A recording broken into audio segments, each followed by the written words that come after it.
Hello students, a very good morning to all of you. I hope you are fit and fine at your home and learning from there only. So students, we are again back with another video from class 8th, chapter number 8, cell structure and its function. So students, before this video, I had explained you about what is cell, the history and discovery of cell and the classification of cell. मैंने आपको history बताई, discovery बताई, cell की definition बताई, ठीक है, and मैंने आपको उसका क्लासिफिकेशन बताया कि क्लासिफिकेशन कैसे साइज़ और शेप के बेसिस पे होता है। बट साइज़ और शेप के बारे में हम बाद में पढ़ेंगे। उससे पहले जो इम्पॉर्टेंट थिंग है वो है कि हम ऐसे कौन सा इंस्ट्रूमेंट यूज़ करके सेल को स्टडी कर सकते हैं। ओके, तो जो इंस्ट्रूमेंट है जिसकी हेल्प से हम सेल को स्टडी करते हैं वो होता है माइक्रोस्कोप। सेल्स जो होते हैं वो माइक्रोस्कोपिक होते हैं स्ट्रक्चर में, छोटे होते हैं स्ट्रक्चर में, इसलिए हम उनको अपनी नेकेड आइज से नहीं देख पाते हैं। Today we know a lot about structure and function of cell. Why it is possible? Because we are having improved microscopes. हम क्यों देख पाते हैं आज स्ट्रक्चर और फंक्शन सेल का? क्योंकि हमारे पास इम्प्रूव्ड माइक्रोस्कोप्स हैं जिनका मैग्निफिकेशन पावर जो होता है वो बहुत ज़्यादा हाई है। सबसे पहला माइक्रोस्कोप जो हम लोग डिस्कस करेंगे, पढ़ेंगे, वो है कंपाउंड माइक्रोस्कोप। यहाँ पे आपको पिक्चर में एक माइक्रोस्कोप दिख रहा होगा, इसको हम बोलते हैं कंपाउंड माइक्रोस्कोप, जो यूजुअली साइंस लेबोरेटरीज में यूज़ होता है ताकि हम छोटे छोटे ऑब्जेक्ट्स मीन्स टाइनी ऑब्जेक्ट्स को विजुअलाइज कर पाएँ। It uses glass lenses and visible light for observation. अब ये क्या यूज़ करता है? इसके पास लेंस होता है, यहाँ पर आपको दिख रहा है ऑब्जेक्टिव लेंस, ये आपको क्लियरली दिख रहा होगा, ये ऑब्जेक्टिव लेंस है। ऑब्जेक्टिव लेंस को यूज़ करके ये जो भी ऑब्जेक्ट है उनको देख सकता है ईजिली। मैग्निफिकेशन पावर जो होता है, मैग्निफिकेशन मतलब जूमिंग पावर समझ लो एक तरह से। मैग्निफिकेशन पावर कंपाउंड माइक्रोस्कोप का होता है 100 से 1500 टाइम्स तक। ओके स्टूडेंट्स, इसके बाद आता है हमारा क्या? Electron microscope. अब इलेक्ट्रॉन माइक्रोस्कोप जो होता है वो बहुत ज़्यादा लार्ज इंस्ट्रूमेंट होता है स्टूडेंट्स, जो इंटरनल पार्ट्स मतलब ऑर्गेनल्स को देखने में काम आता है। अभी तक हम सेल देख रहे थे, सेल के अंदर ऑर्गेनल्स होते हैं, उन ऑर्गेनल्स के बारे में मैं आपको इस चैप्टर में आगे बताऊंगी। तो उन ऑर्गेनल्स को मतलब इंटरनल पार्ट्स को विजुअलाइज करने के लिए, ऑब्जर्व करने के लिए हम इलेक्ट्रॉन माइक्रोस्कोप का यूज़ करते हैं। अब इलेक्ट्रॉन माइक्रोस्कोप क्या यूज़ करता है बेटा? It uses electromagnets instead of glass lens. अभी मैंने आपको बताया यहाँ पर लेंस होता है, ग्लास लेंस होता है, ठीक है। तो इलेक्ट्रॉन माइक्रोस्कोप में ग्लास लेंस नहीं होता, वहाँ पे होता है इलेक्ट्रोमैग्नेट्स, ठीक है, जिसके थ्रू क्या होता है, इलेक्ट्रॉन्स जो होते हैं वो एक लाइट जो है उसको आगे फॉलो अप करते हैं। The highly magnified image is obtained on a photographic film और स्क्रीन। इसकी जो इमेज होती है ये कहाँ पर दिखती है? या तो किसी फोटोग्राफिक फिल्म पर दिखेगी या तो स्क्रीन के ऊपर दिखेगी। मैग्नीफिकेशन पावर की बात करें अगर इलेक्ट्रॉन माइक्रोस्कोप की, तो इलेक्ट्रॉन माइक्रोस्कोप की मैग्नीफिकेशन पावर होती है 1 लाख से 5 लाख टाइम्स। ओके स्टूडेंट्स, आगे मैं आपको स्टेनिंग के बारे में बताती हूँ। स्टेनिंग क्या है? स्टेनिंग एक ऐसा प्रोसीजर है जिसमें हम कोई भी डाई का यूज़ करते हैं ताकि हम सेल्स को कलर कर सकें। आपको पता है सेल जो होते हैं वो कलरलेस होते हैं, मतलब अगर कलरलेस है तो आप उनको देखोगे कैसे? तो उन सेल को कलर्ड करने के लिए हम डाइस का यूज़ करते हैं और इस प्रोसीजर को यानी इस प्रोसेस को हम बोलते हैं staining. Cells are transparent and colorless, so they are difficult to observe under microscope. To observe the details of the cell and its internal structure, stains are used. Means stains मतलब dyes use की जाती है। जो commonly used stains होते हैं वो होता है saffronin, eosin, methylene blue and crystal violet. Okay students. Students, मैं आपको पहले भी बता चुकी हूँ कि ऑर्गेनिजम्स जो होते हैं उनमें बहुत ज़्यादा वैरायटीज़ होती है, इसलिए उनको क्लासीफाई करना इम्पॉर्टेंट होता है। तो ऑर्गेनिजम्स जो होते हैं 3 चीज़ों के ऊपर क्लासीफाई होते हैं, cell number, shape and size. तो सबसे पहले हम सेल नंबर की बात करते हैं, ठीक है। Organisms are made up of one or many cells, ठीक है। ऑर्गेनिजम्स जो होते हैं या तो वो एक सेल के बने होते हैं या बहुत सारे सेल्स के बने हुए होते हैं, ठीक है। तो ऐसे ऑर्गेनिजम्स जो सिर्फ एक तरह के सेल के बने होते हैं उनको हम बोलते हैं यूनिसेल्युलर ऑर्गेनिजम्स। एक बार मैं रिपीट करती हूँ, organisms made up of single cell are called unicellular organisms. Example है amoeba, paramecium, euglena, bacteria, yeast. ये सब किसके एग्जाम्पल्स हैं? यूनिसेलुलर ऑर्गेनिजम्स के एग्जाम्पल है।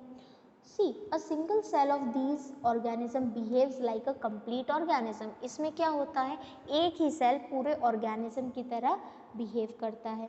जितने भी फंक्शन होते हैं जैसे डाइजेशन हुआ, रेस्पिरेशन, एक्सक्रीशन, रिप्रोडक्शन, ये सब कौन परफॉर्म करेगा? वो एक ही सेल परफॉर्म करेगा, सिंगल सेल, ठीक है। एग्जाम्पल मैं आपको देती हूँ अमीबा। अमीबा एक यूनिसेलुलर ऑर्गेनिजम्स है, राइट।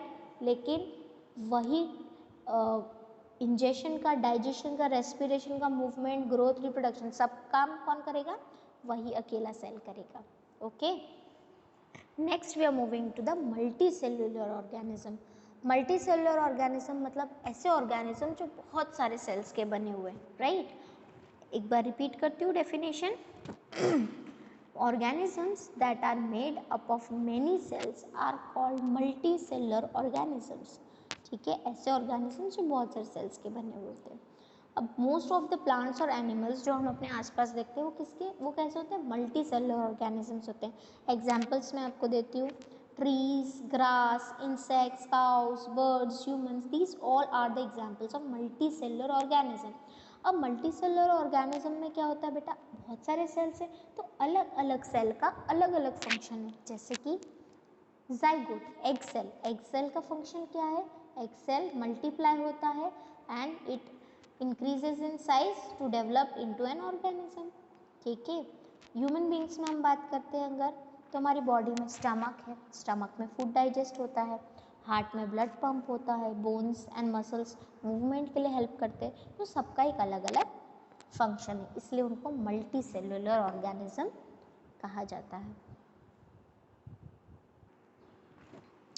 अब अगर हम बेटा साइज की बात करें, सेल की साइज की बात करते हैं, तो different organisms have different types of cell. हर ऑर्गेनिज्म की अलग साइज होती है। The cells in their organelles are measured fractions of a millimetre. किस में मेजर किया जाता है? मिलीमीटर में मेजर किया जाता है। माइक्रोमीटर में 1000 of millimetre is called micron, ठीक है। 1000 जो होता है 1 मिलीलीटर का, उसको हम बोलते हैं माइक्रोन और माइक्रोमीटर, ठीक है। अब 1 micron or micrometre is equal to 10⁻³ millimetres. मतलब 1 माइक्रोन या 1 माइक्रोमीटर में कितने मिलीमीटर्स होते हैं? 10⁻³ अब मोस्ट ऑफ द सेल्स जो होते हैं माइक्रोस्कोपिक होते हैं साइज में, ये हमको पता है, and are not visible by naked eyes, तो they need to be enlarged, ठीक है। इसके लिए अभी इतने छोटे हैं तो हम इनको कैसे देख सकते हैं? तो इसके लिए हमको इनको एनलार्ज करना पड़ता है। एनलार्ज कैसे कर सकते हैं? माइक्रोस्कोप में मैंने आपको अभी समझाया कि मैग्नीफिकेशन होता है। मैग्नीफिकेशन क्या करता है? चीज़ों को जूम कर देता है, ठीक है। तो आप जब भी किसी भी स्लाइड को माइक्रोस्कोप में देखते हो तो आपको वो चीज़ बड़ी दिखती है, ठीक है, क्योंकि उसका मैग्नीफिकेशन पावर बहुत ज़्यादा होता है। The size of cell varies from very small cells of bacteria to a very large eggs of the ostrich, ठीक है। एक छोटे से सेल, बैक्टीरिया के सेल की हम बात करते हैं तो वो होता है 1.1 to 0.5 माइक्रोमीटर, ठीक है।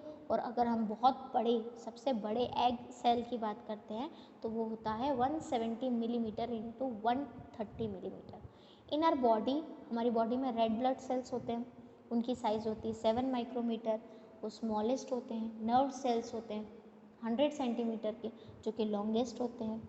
जब हम एक एल्गी की बात करते हैं जिसका नाम है एसिटाब्यूलेरिया, जो कि एक यूनिसेलुलर ऑर्गेनिज्म है, उसके पास जो सिंगल सेल होता है उसकी लेंथ होती है 10 सेंटीमीटर की, ओके। तो size of cell has no relation with the body size of an organism. तो इससे हमें क्या पता चलता है कि जो साइज सेल की है उससे कोई रिलेशन नहीं है बॉडी साइज का, ऑर्गेनिज्म की। सपोज करो कि एक ऑर्गेनिज्म बहुत बड़ा, तो ऐसा नहीं है कि उसके अंदर बहुत बड़े बड़े साइज के सेल्स होंगे, नहीं, ऐसा नहीं होता। The cells of a very big animal, example elephant. Elephant के अगर हम सेल्स की बात करते हैं तो is not bigger than the cell of small animal. जैसे हम रैट की बात करते हैं, एलिफेंट में जो सेल्स होते हैं वो रैट के सेल से भी छोटे होते हैं, ठीक है। The size of cell is related to its function.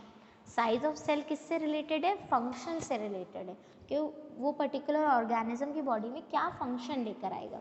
Example है नर्व सेल्स ऑफ बोथ। अगर हम दोनों की बात करें, रैट और एलिफेंट की, दोनों के नर्व सेल्स जो होते हैं वो लॉन्ग होते हैं, ब्रांच होते हैं और सेम परफॉर्म करते हैं फंक्शन। क्या फंक्शन होता है नर्व सेल का? टू ट्रांसमिट मैसेज, मतलब ट्रांसपोर्ट करना मैसेज का एक प्लेस से दूसरी प्लेस तक। दूसरी जगह जब हम शेप्स की बात करते हैं बेटा, तो शेप्स जो होते हैं, शेप ऑफ सेल्स, हर एक ऑर्गेनिज्म के पास डिफरेंट टाइप्स ऑफ सेल्स हैं, ठीक है। सेल्स कब वेरिएशन शो करते हैं? जब उनका शेप या साइज अलग अलग हो। The size and shape of cell depend upon the specific function. अभी मैंने बताया कि साइज और शेप किस चीज़ पे डिपेंड करते हैं, कि वो किस तरह का फंक्शन परफॉर्म करने वाले हैं, ठीक है, ना ही कि उनकी ऑर्गेनिज्म की साइज पे। अगर हम सेल शेप की बात करते हैं तो cell show a great variation in their shapes, जैसे कि स्फेरिकल, कुछ सेल्स जो होते हैं वो स्फेरिकल होते हैं, example eggs of animal cell. Spindle shape भी होते हैं, स्पिंडल शेप एग्जाम्पल है smooth muscle fibres.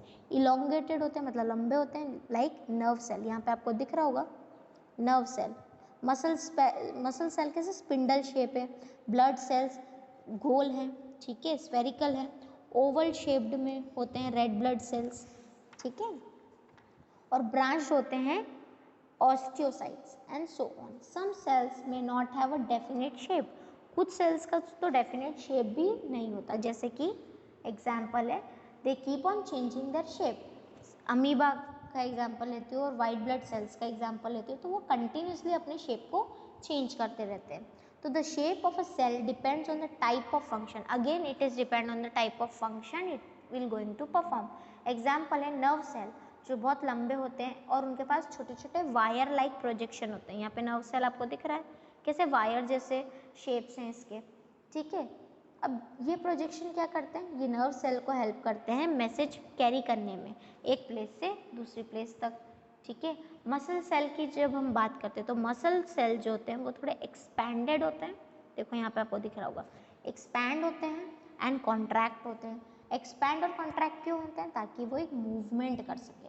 All the cell components are enclosed by a membrane that provide shape to every plant and animal cell.